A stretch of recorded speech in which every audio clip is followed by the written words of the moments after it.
Hello, my name is Macy. I'm a 42-year-old woman who's been married twice. My second marriage has been amazing. My first was a train wreck. My first husband's name is Bobby, and we were high school sweethearts. We were your typical jock and cheerleader couple. We had a good time together, and he made me happy at that time. He was also my first relationship, so that was why I went so above and beyond for him. I thought he was my forever, and I sure acted like it too. We planned to go to the same university so we could be together, but in my second year, at 19 years old, I got pregnant. Now, my family was not happy, and neither was I. My mom warned me constantly that life would not be blissful, especially with Bobby. My family never liked him, although they could never tell me why, other than just that something about him felt off.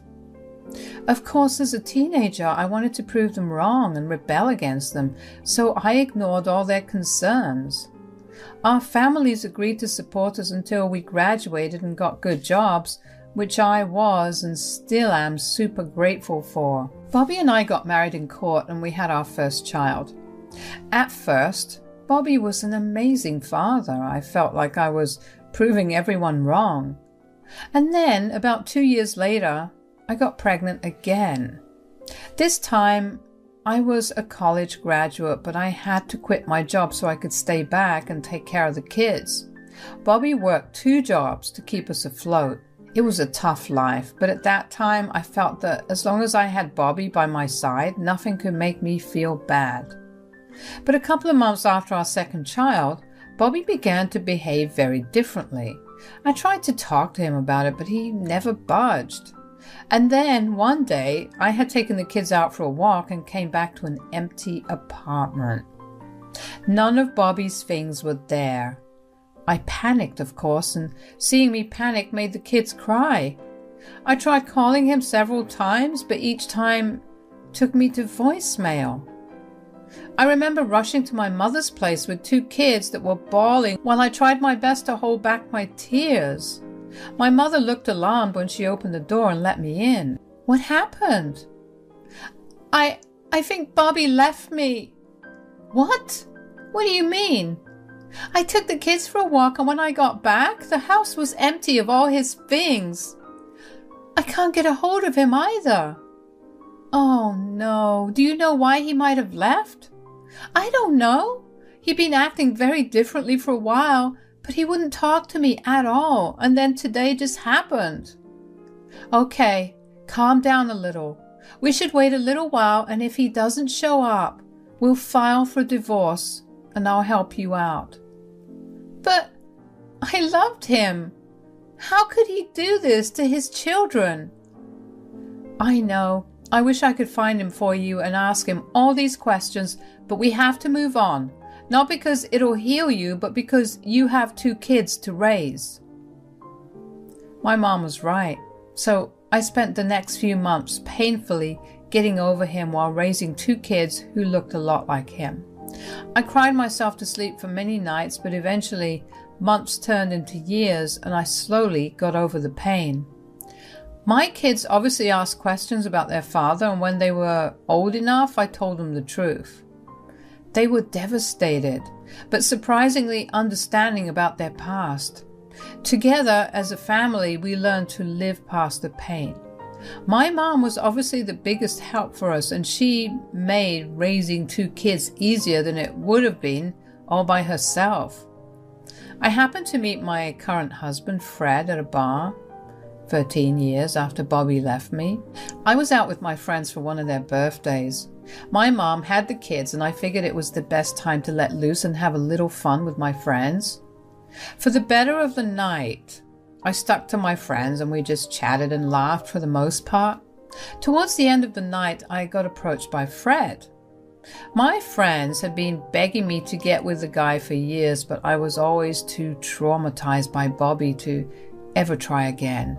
So when Fred approached me, my friends left to go watch from further away as I made conversation with him. Fred started by asking me if he could buy me a drink. I was not going to turn down a free drink, so I obviously said yes. We waited until we got our drinks to properly start talking. So, what brings you here? It's my friend's birthday and I'm just here to celebrate with her. That's nice. How about I send over some drinks for all of them? All of them? There are 7 more people there. It's all right. I'll make up all the money I spent here in the next 2 hours, so no worries. Whoa, so you're rich? Ha, I guess you could say that. Of course I'm not trying to brag or anything. No, it's a great thing to flaunt. Not a lot of people get to do that, and not to mention you aren't being a prick about it. You're buying a bunch of strangers drinks because I told you that it was one of their birthdays. What can I say? I have a particular weakness for pretty women. You're so weak, you'll believe everything they say, even lies? Yes, of course. Although, did you lie? No. It is one of their birthdays, but it is concerning that pretty women make you weak. You should get that checked. How about you help me with it? Maybe if I had a pretty woman by my side, I'd only have a weakness for one woman. I could think of that. It was such a self-esteem boost to have been called pretty by Fred, especially because Fred looked gorgeous. He looked like he was worthy of being on the cover of a big magazine like Vogue. I was also surprised by my ability to casually flirt back with him. That was not something I was usually capable of. I was very much an introvert, so I don't know if it was the drink or just the aura that Fred radiated, but I felt comfortable enough to be flirty. Eventually my friends came and got me, but not before profusely thanking Fred for the drinks. Before I left, Fred and I exchanged numbers, and from then on, we were constantly talking to each other. It started off as texts, and then we would call each other whenever we had nothing going on, or if we had something interesting to share. We also started meeting up a lot more often. At first, we met up in very public places, but as the months went by, we started hanging out at each other's places. I remember the way my jaw dropped when I walked into his house because it was quite literally a mansion. Fred laughed at my shock and told me that I should get used to his wealth because it would soon be mine.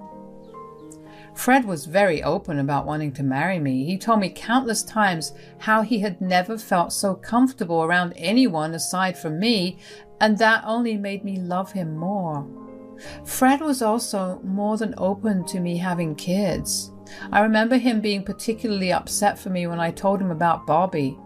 Ever since I told him, he went above and beyond to show me just how much I meant to him. Fred and Bobby were worlds apart, and it wasn't until Fred that I understood why so many people did not want me marrying or even just being with Bobby. I was glad that I got out of it, but I hated the way it happened. Fred helped me heal and forget all about it, which I was super grateful for. We only dated a year before getting married. We had a destination wedding and we flew out all our guests, which were technically just a handful of them, because we only wanted those who were really close to us to be there. My kids were super happy for me and told me constantly that they loved Fred, which in my head was another big win. Life from then moved on very smoothly. Every single worry I had was eased. Fred helped my kids out with their education as well, even though I told him that I would take care of it. He showed me that he accepted us as a package deal and not just me and then my kids. He had my kids' rooms decorated and set up to their liking even before we moved in together. Fred did everything that Bobby didn't and more. That was a true point of healing for my small family. And that's how our family grew from then on. Fred and I had a child of our own, yet he never treated my kids differently. About a year after Fred and I got married, my kids asked him to legally adopt them, which once again was a turning point in our family. After that, we became one big family. We did everything that families did, like going out to eat, going on vacations, doing fun things, etc. I was also doing well in my career, and Fred, well, his company was also doing amazing. There was not a single thing in my life that was wrong. Before I knew it, 7 years had passed. One day, out of the blue, I got a call from an unknown number. Hello? Look who it is, it's Macy. Who is this? Don't you recognize me? I don't think you remember much anyway. It's Bobby here. How are you doing? Bobby? What the hell? How did you even get my number? I forgot how whiny you are. I just happened to come across your number and I thought I'd give you a call to see how life has been treating you since you left me? Oh, come on, Macy. We were having way too much trouble and both you and I know that we would have gotten divorced anyway. So you just chose to leave without saying a word? Well, I wanted to avoid all the emotional drama, so I did what I had to do. You are a piece of work. A pretty rich piece of work. Do you know what good it has done me to have left you? I swear it was the best decision of my life. Are you being serious right now? Yes, I married this really rich woman who had kids, but I was willing to overlook it because of her money. She came through though because she got me this amazing job that pays me so much money. I'm living my absolute dream. So you abandoned the kids you did have to father someone else's kids? You got to do what you got to do, am I right? Please never call me again. Goodbye. I was seething. The pure audacity of that man to call me only to brag about his new rich lifestyle. Of course, a part of me wanted to carry on the conversation with him so I could find out where he was, only so I could go there and punch him. But at the same time, I was so overwhelmed with so many different emotions that I could barely think straight. But after I cut the call on him, I felt so much hurt. Not for me, but for my kids.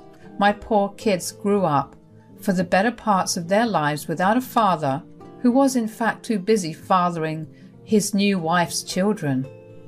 I knew we were struggling, but what did he expect? We were only high school graduates when we had our first child. Where in the world would we have gotten money for ourselves? At the same time, I felt disgust roll over me. He was the classic definition of a sleazebag. He clearly wasn't one to give someone attention unless they had something to offer him. I decided to block his number because I didn't want to deal with him anymore. The chapter of my life had been closed for long enough and I never wanted it back open. I told Fred about it later on that night and he was understandably upset. But he was also glad that I blocked Bobby's number. We decided to move forward from that. About a week later, I got a call from another unknown number. It was Bobby once again. At this point, I was beginning to get frustrated. He called to brag again about his luxurious lifestyle. He told me all about the new expensive car he had just bought and how his kids were doing amazing at school. I didn't care to be polite this time and just hung the phone up on him. That did not stop him. He kept calling every week after that to keep telling me about all his expensive purchases. I kept blocking him with every number he called, but it seemed like he kept using different numbers to call me. At some point, I stopped picking up because then he only called me frequently.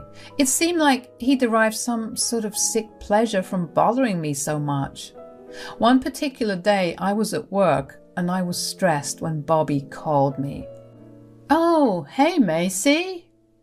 Can't you just leave me alone?" "Oh, come on. I'm making up for the time that's been lost." "Well, you're 20 years too late. The kids don't care about you and neither do I. Leave me alone." "You know you love it, Macy." "I really don't. I don't want to hear anything about you or your new good life." "Why? Are you jealous? Are you jealous that I'm living the life that you'll never be able to live?" "I can assure you I don't." "Well, here's something that will definitely make you jealous. I just got a promotion. I don't give a crap.